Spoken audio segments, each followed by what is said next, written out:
Kapag trabaho, rin na minyo lang og sikat nga banda sa Missouri. Dili ingon sikat nga rag air supply nga dili.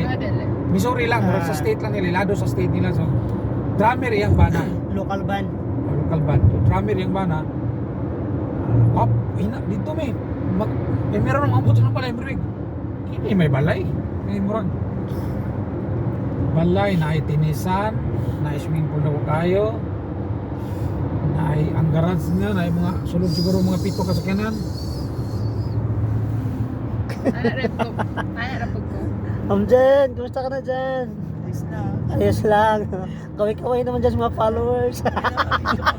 Parang braga siya.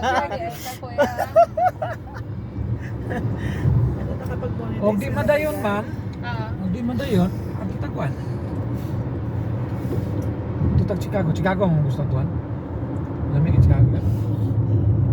Nana ba kayo mga winter jackets? Nana kayo? Ako, kipang debit-bit ako tanan akong winter clothes kay Sila sir, wala pa. kaisa ra gyud tong nagamit ko niya. Pero mauna yung may tabo, o kuhan, o kuyog silang Ma'am Julie. Di pa tamarag doon kasi kinan. So ang buhaton, bahala mo kung ban eh. Di magkatag 200 ka pinangadlaw. Way labot sa gasolina. Dagan ba ta magtungo kuya? Ang naitabo atong nga tumilang Miss Jen to sa Corpus Christi. Usar kay to kadlaw mamahon na. Ang abang na mo sa kinan 240 siguro alone. Sa kinan lang. Wow. Dahil mo tubil ka among tubil siguro na sa mga 80 or 70 ba to.